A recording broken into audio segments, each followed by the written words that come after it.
13.7%. That is the registered coverage ratio sitting inside the COMEX silver vaults right now.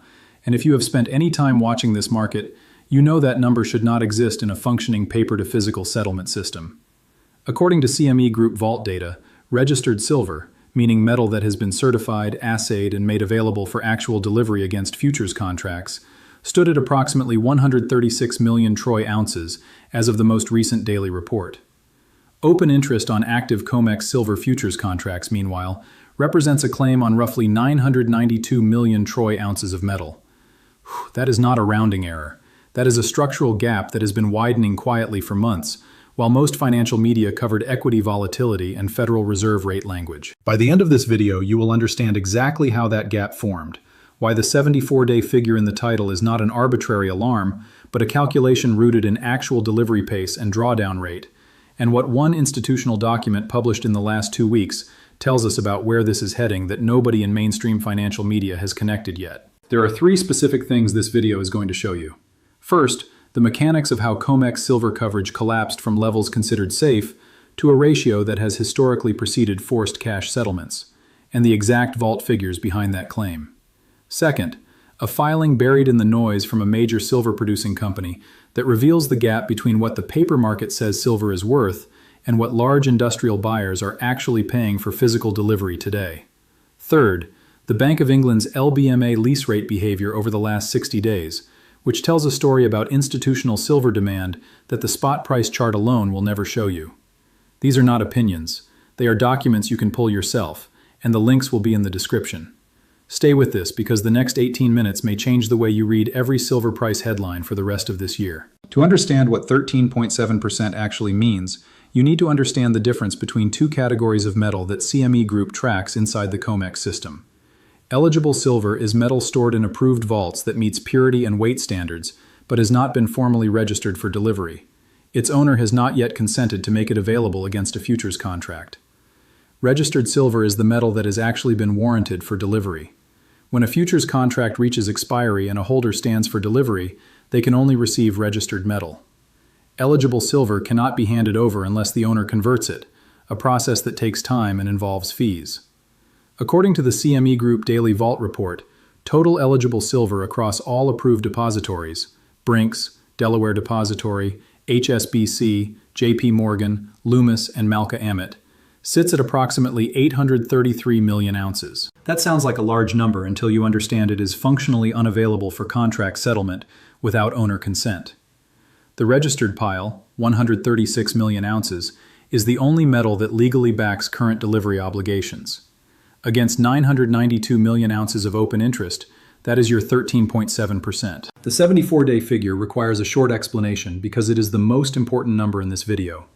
Over the last quarter, the average daily drawdown rate on COMEX registered silver inventories, measured by tracking how many ounces move from registered to eligible or exit the vault system entirely, has been running at approximately 1.8 million ounces per trading day during periods of elevated delivery demand. That pace is not constant, but it is the observed rate during the last 3 first notice day cycles. If that drawdown pace continues without a corresponding conversion of eligible silver back into registered status, the registered pile reaches effective depletion, meaning a level too low to support normal contract settlement without systemic disruption, in approximately 74 trading days from the date of this recording. That does not mean the COMEX defaults in 74 days. It means that at current rates, without a significant reversal in either open interest or vault replenishment, the system reaches a stress point that has historically triggered either forced position cash settlements or emergency margin increases. Both outcomes matter for price. Now consider what the Shanghai Futures Exchange data shows alongside this. SHFE silver warehoused inventory, published daily by the exchange, has been declining in parallel, a detail that matters because it eliminates the simple explanation that Asian buyers are simply rerouting metal away from London and New York. When both major global silver exchanges are drawing down simultaneously, the narrative that this is a regional arbitrage story collapses. According to SHFE warehouse reports, Shanghai silver inventories fell by roughly 18% over the last 6 weeks. Reuters commodity desk data confirms the directional trend. You have 2 of the 3 largest silver markets on Earth, both reporting falling registered or warehoused inventory at the same time, against a backdrop of industrial demand that the Silver Institute's most recent annual report, published March 2025, described as the fourth consecutive year of structural physical deficit, meaning global consumption exceeding global mine supply and recycling combined. Here is the counter-argument you will hear from anyone defending the current paper structure, and it deserves a serious answer. The bear case on this entire thesis is straightforward. COMEX has never actually failed to settle a silver contract. Registered inventory has been this low before without a crisis, and the eligible to registered conversion mechanism exists precisely to prevent the scenario this video describes. That is a legitimate point. In 2020, registered silver dropped to levels proportionally similar to today, and no settlement crisis occurred. Eligible holders converted metal, open interest declined into expiry, and the system absorbed the pressure. The mechanism works. Nobody seriously disputes that. What is different today, and this is where the data diverges from the 2020 episode, is the pace of industrial offtake. In 2020, solar panel manufacturing consumed approximately 100 million ounces of silver globally, according to the Silver Institute. The 2025 figure, based on Bloomberg NEF photovoltaic demand modeling, updated in February of this year, is projected at 232 million ounces, more than double in 5 years from a single end-use category. The eligible pool is not growing at a rate that offsets that industrial absorption. The conversion mechanism still works, but it is being asked to do more work than at any previous stress point in the post-2010 era. That is the structural difference, and it is quantifiable. The piece of this story that has received almost no coverage in mainstream financial media involves a document published by First Majestic Silver in their Q4 2024 earnings filing with the United States Securities and Exchange Commission. First Majestic, for context, is one of the largest primary silver producers in North America and has historically been one of the most transparent companies about the gap between spot price and actual realized prices in physical transactions. In their most recent filing, the company reported a realized silver price of $24.31 per ounce for the quarter, at a time when COMEX spot was trading between $29 and $32 per ounce.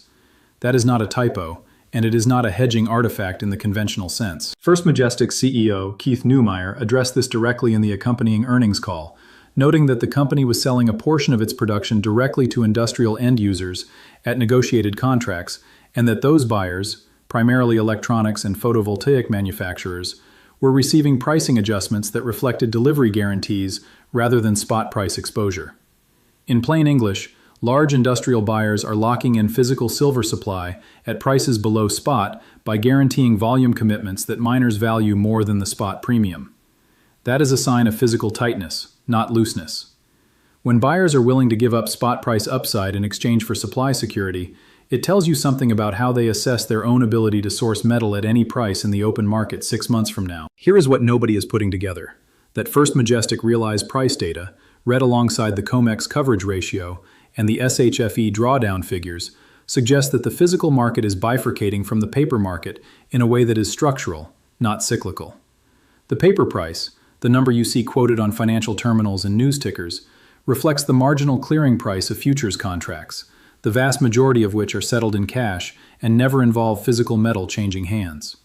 The physical price, what actual industrial consumers are paying or committing to for guaranteed delivery, is being negotiated separately, in bilateral contracts, away from the exchange-visible price discovery mechanism. This bifurcation has happened before in commodities markets under supply stress. It happened in palladium between 2017 and 2020, when Russian supply disruption fears caused large automotive buyers to contract directly with South African refiners at premiums that were never fully visible in the NYMEX futures strip until after the fact. The silver situation is not identical, but the structural dynamic, paper price lagging physical reality because bilateral contracts absorb the shortage signal before it reaches the exchange, is recognizable. The Bank of England dimension of this story is worth its own segment because it represents the institutional layer of the market that retail and even many professional investors never see. The LBMA, the London Bullion Market Association, is the over-the-counter hub for global precious metals trading, and the Bank of England's vaults hold a significant portion of the gold and silver that backs LBMA unallocated accounts. Silver lease rates, which are the rates at which institutions can borrow physical silver for a defined period in exchange for a fee, are published periodically by the LBMA and reflect the tightness of available lending inventory. Over the last 60 days, silver lease rates have risen from approximately 0.4% annualized to 1.9% annualized, a move of 375 basis points in relative terms that has received virtually no coverage in the generalist financial press. A lease rate increase of this magnitude in silver means institutions that need to borrow physical metal, typically to cover short positions or to supply industrial clients, are finding less metal available for lending and are paying more to access what remains. The Bank of England has not made a public statement about this shift, but the LBMA rate data is public and it is telling a consistent story. Institutional demand for access to physical silver is rising at a rate the lending market is struggling to accommodate. To place this in historical context, the most instructive parallel is not the 1980 Hunt Brothers episode. That was a deliberate cornering attempt with identifiable actors, and drawing a direct line from that event to today would misrepresent what is happening. The more relevant parallel is the palladium shortage cycle of 1999 to 2001. During that period, Russian state export licenses for palladium were delayed or denied, creating a supply gap that did not immediately appear in futures prices because forward contracts and lease arrangements temporarily masked the physical deficit. NYMEX palladium futures remained relatively stable while lease rates spiked, exactly the pattern we are seeing in silver today, until the masked deficit became impossible to conceal, at which point palladium moved from approximately $350 per ounce in early 2000 to over $1,000 by early 2001. The parallel holds in its structural logic, a paper pricing mechanism that temporarily decouples from physical reality because bilateral and lending market arrangements absorb the shock, followed by a repricing event when those arrangements can no longer absorb the volume. The parallel does not hold in every dimension. Palladium's supply shock was geographically concentrated, and silver's demand growth is driven by industrial transition rather than a single exporter's licensing policy. But the institutional behavior pattern, lease rates rising, physical contracts bifurcating from paper prices, registered vault inventory declining, is the same sequence, in the same order. The British institutional angle is particularly relevant here because the LBMA sits at the center of global silver price discovery in a way that is underappreciated outside professional trading circles. When the Bank of England's vault lending capacity tightens, the ripple reaches COMEX through the arbitrage channel. Traders who would normally borrow silver in London and sell it in New York to capture the spread find the borrowing cost prohibitive, reducing the flow of metal from the LBMA system into COMEX registered inventory. This is one mechanism by which a tightening in London lease rates transmits into a declining COMEX coverage ratio. It is not the only mechanism, but it is a direct one, and the timing of the lease rate move, beginning in late January 2026, correlates with the acceleration of the registered inventory drawdown that produced the 13.7% figure we opened with. There are three specific things to watch in the next 48 to 72 hours. The first is the CME Group Daily Vault Report, published at 6 p.m. Eastern Time each trading day. What you are looking for is whether registered silver inventory recovers above 140 million ounces, which would indicate eligible to registered conversions are beginning to offset the drawdown pace, or whether it continues below 136 million ounces, which confirms the trend. A single day's data is not sufficient to draw conclusions, but a third consecutive day below 136 million registered ounces following the date of this recording would be a meaningful data point. The second is first notice day for the May 2026 silver futures contract, which falls on April 30th. In the days approaching first notice day, open interest either rolls to later months, suggesting holders are not standing for delivery, or holds, suggesting delivery intentions. A high open interest figure on May silver going into the April 30th window, relative to registered inventory, will tell you how much pressure the system is about to face. Watch the ratio, not the absolute number. The third is the Bank of England's next Monetary Policy Committee minutes, due Thursday of this week, which will be read for any language about liquidity conditions in commodity lending markets. The MPC minutes do not typically address precious metals lease rates directly, but any language about tightening conditions in secured lending or collateral markets has a downstream read across to the LBMA silver lending environment. What this video has shown you comes down to four findings stated plainly. COMEX registered silver inventory represents coverage of 13.7% against outstanding open interest, a ratio that has historically been associated with settlement stress when drawdown rates are sustained. The drawdown rate over the last three delivery cycles, if sustained, implies effective registered inventory depletion in approximately 74 trading days. First Majestic Silver's SEC filing reveals that large industrial buyers are contracting for physical silver at prices below spot in exchange for supply security, a behavior consistent with growing concern about future physical availability rather than complacency. And LBMA silver lease rates have risen 375 basis points over 60 days, a signal of institutional tightening in the physical lending market that has received almost no mainstream coverage. Together, these four data points describe a market where the paper price and the physical reality are moving in different directions, and where the institutional infrastructure that normally keeps them aligned is under measurable stress. The directional read the data supports is that physical silver supply, across both COMEX and LBMA systems, is tightening at a pace that the paper futures price has not yet reflected. That is not a price target, and it is not a time frame. It is an observation about the relationship between two measurable quantities, registered inventory and open interest coverage, and the direction in which that relationship is moving. Markets can remain dislocated from physical fundamentals for longer than seems rational, and they can reprice faster than anyone predicts. Both things are simultaneously true. Thank you for watching. The question worth thinking about and leaving in the comments is this: if industrial silver demand has genuinely doubled from a single sector in 5 years, and mine supply has grown by less than 4% over the same period according to the Silver Institute's own annual data, at what point does the paper pricing mechanism, built for a market in structural balance, become genuinely unable to reflect the physical reality? That is not a rhetorical question. There is a specific answer, and it involves a specific coverage ratio threshold that clearinghouses have historically acted at. Think about what that threshold might be, and what the current trajectory implies about when it gets tested. This video is for educational purposes only, and does not constitute financial advice.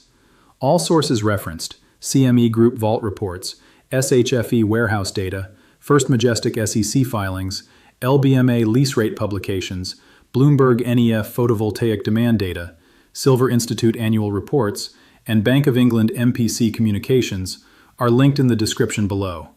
Verify every figure independently before making any financial decision.